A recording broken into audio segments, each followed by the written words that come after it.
আছি গাবতলীর ঈদযাত্রার খবর জানাতে। আমি এই মুহূর্তে আছি গাবতলীর বাস টার্মিনালে। এখানকার সর্বশেষ পরিস্থিতি সম্পর্কে জানাতেই আমরা আছি এই মুহূর্তে গাবতলীর বাস টার্মিনালে। আমরা কিছুক্ষণ আগে এখানে এসেছি এবং দেখেছি প্রায় 2 ঘন্টা ধরেই দেখেছি মানুষ বাড়ি ঘরমুখো মানুষ, ঈদযাত্রার ঘরমুখো মানুষ কিন্তু যেভাবেই পারছেন সেই গত কয়েকদিন ধরেই কিন্তু মানুষজন গ্রামের উদ্দেশ্যে, প্রিয়জনের উদ্দেশ্যে, বাড়ির উদ্দেশ্যে কিন্তু পবিত্র ঈদুল আজহা পালনের জন্যই কিন্তু তারা যাওয়ার চেষ্টা করছেন।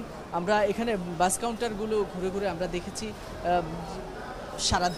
সারাদিন ভর যে ব্যস্ততা, যে চাপ ছিল সেটি কিন্তু রাত বাড়ার সাথে সাথে কিছুটা কমে এসেছে। তবে একটি বিষয় লক্ষণীয়, সেটি হচ্ছে কিন্তু যাত্রীর চাপ কমলেও কিন্তু সেখানে কিন্তু বাসের ক্ষেত্রে আমরা দেখছি গণপরিবহনের কিছুটা স্বল্পতা রয়েছে, যার কারণে আমরা দেখেছি অনেক যাত্রীকে রাস্তায় দাঁড়িয়ে অপেক্ষা করতে।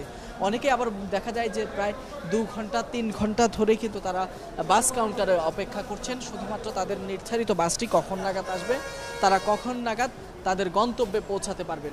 এরকম কয়েকজনের সাথে আমাদের কথা হয়েছে, তারা অভিযোগ করেছেন যে 2-3 দিন 4 দিন আগ থেকে তারা অগ্রিম বাসের টিকিট কেটেছিলেন এবং অনেকটা বাড়তি দাম দিয়ে, বাড়তি ভাড়া দিয়েই তারা কিন্তু অগ্রিম বাসের টিকিট কেটেছিলেন। সে যাত্রায় এখনও পর্যন্ত তাদের কিন্তু বাসটি আসেনি। প্রায় অনেকেই কেউ 2 ঘন্টা, কেউ 3 ঘন্টা ধরে অপেক্ষা করছেন বাসের জন্য। তেমনই আছেন এখানে কয়েকজন, আমরা একটু কথা বলতে চাই আপনাদের সাথে। আপনি কতক্ষণ নাগাদ বাস কাউন্টার অপেক্ষা করছেন? দেখুন, আমার বাস 9:30টায় আসার কথা। এখন কাউন্টার থেকে যে আপডেট দেওয়া হচ্ছে সেটা হচ্ছে সুপারভাইজারের নাম্বার বন্ধ। আসলে এটা চরম একটা ভোগান্তি। অ্যাটলিস্ট আমাদের এতটুকু বলা উচিত যে 1 ঘন্টা বা 2 ঘন্টা পরে আসবে, কিন্তু 9:30 থেকেই আমাদের বলা হচ্ছে যে এই 1 ঘন্টা অপেক্ষা করেন, তারপরে আবার জিজ্ঞেস করলে আধা ঘন্টা, তারপরে আবার 1 ঘন্টা, এইভাবে আমাদের ভোগান্তিটা বাড়তেই আছে। কয় ঘন্টা ধরে আপনি অপেক্ষা করছেন? 9:30, 10:30, 11:30, এখন 12:30, মানে 4 ঘন্টা প্রায় অপেক্ষাই করছি।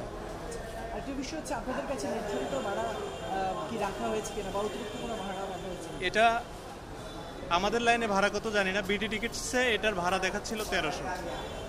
হানিফ শ্যামলির যে ভাড়া ওইটা বিডি টিকিটে 1000-এর নিচে ছিল। এরা একটু বেশি ভাড়া রাখছে। আমরা আশা করছিলাম যে সার্ভিসটা একটু ভালো হবে, কিন্তু এখন যে সার্ভিসটা হচ্ছে সেটা আপনারা দেখতেই পাচ্ছেন। ধন্যবাদ আপনাকে। আমাদের সাথে আরও 2 জন যাত্রী আছেন যারা ঈদে বাড়িতে যাওয়ার জন্য চেষ্টা করছেন। আপনার সাথে একটু কথা বলতে চাই। কতক্ষণ নাগাদ এই কাউন্টার অপেক্ষা করছেন? আমরা তো 9:30টার বাসে টিকিট করছিলাম, আর হচ্ছে এখনও ওয়েট করতেছি। যিনি যেই ভাই বলে গেল একই বাসের টিকিট কাটা আমাদের, তো এত তো ভোগান্তিটা মানা যাচ্ছে না। কারণ আমরা অনেক আশা নিয়ে আসি যে আমরা দেশের বাসায় যাব, আমরা শহরে থাকি, দেশের বাসায় আমরা যাব। সেই ক্ষেত্রে আমাদের জন্য একটা ভোগান্তি। আমরা ভাবছিলাম যে খুব ভালো একটা সার্ভিস পাবো, সবাই বলে যে সেন্ট মার্টিন এক্সপ্রেস একটু ভালো দেয়, কিন্তু আমার তো মনে হচ্ছে সেটা ওরা কিছু বলতেছে না। আপনার সাথে একটু কথা বলতে চাই। কোথায় যাবেন আপনি? জি, আমরা দিনাজপুরে যাচ্ছি সেম বাসে, গ্রিন সেন্ট মার্টিনে। তো যেটা দেখা যাচ্ছে যে আমরা 9:30 থেকে এখানে অপেক্ষা করতেছি, কিন্তু এখন পর্যন্ত বাসের কোনো খবরই নেই। ওরা খবরও দিতে পারতেছে না, বলতেছে সুপারভাইজারের ফোন নাম্বার অফ, অ্যান্ড এখনও আমরা শিওর না যে কয়টা, হয়তো বা 1টা 2টাও বাজতে পারে। জি, আপনারা যেমনটি শুনছিলেন, আসলে যাত্রীরা অভিযোগ করছেন প্রায় মোটামুটি সব বাসই লেট। কারণ অনেকে বলতে পারছেন না, বাস কাউন্টারের সাথে যোগাযোগ করেও তারা কিন্তু সদুত্তর পাচ্ছেন না। কিছু কিছু ক্ষেত্রে তারা বলছেন যে বাসের সুপারভাইজারের ফোন নাম্বারটিও বন্ধ পাচ্ছেন। কাউন্টার থেকেও তাদেরকে বারবার বলা হচ্ছে, একবার এক এক সময় দেওয়া হচ্ছে, যার কারণেই কিন্তু তারা সুনির্দিষ্ট কোনো সিদ্ধান্ত বা সুনির্দিষ্ট কোনো তথ্য তারা পাচ্ছেন না। তাদের একমাত্র এখন অপেক্ষা করা ছাড়া আর কোনো গতি বা উপায় নেই। আমরা আরও কয়েকজনের সাথে এই ব্যাপারে একটু কথা বলতে চাই। আরও অনেকেই যাত্রী আছেন, একটু আপনাদের সাথে কথা বলতে চাচ্ছি। আপনারা কোথায় যাচ্ছেন? কুষ্টিয়ায় যাব। বাসের টিকিট কি আগে কাটা হয়েছিল না এখন কাটছে? না, আমরা রানি এসে কুমারখালী পর্যন্ত টিকিট কাটলাম, এখন কুমারখালী থেকে কুষ্টিয়া যাব, তারপর বাসাতে যাব। ভাড়াটা কি আগের মতোই আছে না আজকে একটু? না, ভাড়াটা আগের মতন আছে, ভাড়া বৃদ্ধির প্রবণতা এবার দেখা যাচ্ছে না। যেমনটি শুনছিলেন, কিছু কিছু যাত্রী আবার বলছেন যে না, বাসের ভাড়া মোটামুটি আগের মতোই আছে, আবার কিছু কিছু বলছেন যে অতিরিক্ত ভাড়া রাখা হয়েছে। সেটি বাসের ক্ষেত্রে বাস বেঁধে এই বিষয়টি আমরা লক্ষ্য করছি। যেমন বাংলাদেশে বেশ কিছু বড় বড় যে সকল কোম্পানি আছে তাদের কিন্তু নির্দিষ্ট একটি চার্ট দেওয়া হয়েছে, সেই চার্ট অনুযায়ী তারা ভাড়া রাখেন। আবার এক্ষেত্রে আমরা যেগুলো কম নামী প্রতিষ্ঠান রয়েছে তারা কিন্তু ইচ্ছে মতো তাদের তাদের মন মতো করে ভাড়া রাখেন যাত্রীদের কাছ থেকে, যাত্রীদের পকেট কাটেন, এমনটাই অভিযোগ করেছেন। আমরা একটু একজন বাস কাউন্টারের সাথে একটু কথা বলতে চাচ্ছি যে ঈদ যাত্রায় আপনাদের বাসের কোনো সমস্যা আছে কিনা, যথাসময়ে পৌঁছাতে পারছি কিনা? বিকালের দিকে বা রাত্রের দিকে পাচ্ছে না, বেশি থেকে সকালের দিকে মোটামুটি। যাত্রীরা অভিযোগ করছেন যে একটু বেশি ভাড়া রাখা হচ্ছে, এটা কতটুকু? এখন অভিযোগ করার কারণ আছে, সাপোজ মনে করেন আমার গাড়ি যাবে পিরোজপুর, এখন স্বাভাবিকভাবে আমার পিরোজপুরের ভাড়া যেটা আর গোপালগঞ্জের ভাড়া তো 550 টাকা দেয়। এখন লাস্ট টাইম, এখন ঈদের টাইমে আমার লাস্ট ভাড়া, তার জন্য তো এটা বাড়তি ভাড়া করতেছে। পিরোজপুরের ভাড়া দিয়ে তার গোপালগঞ্জ যেতে হচ্ছে, শর্ট রোড ঈদের সময় তো হিসাব করা না, এই জন্য তাদের কাছে জি, একটি বিষয় আমরা মোটামুটি কয়েকজন বাস কাউন্টারের সাথে কথা বলেছি, কাউন্টার কর্তৃপক্ষের সাথে কথা বলছি। তারা আমাদেরকে যেমনটি জানাচ্ছেন যে তারা আসলে সেক্ষেত্রে তাদের কিছু পলিসির কারণেই মূলত কিছু কিছু জায়গায় টিকিটের দামটা বেশি রাখা হচ্ছে। আরেকটি বিষয় তারা আমাদেরকে বলছেন, যেহেতু একটি বাস গন্তব্যে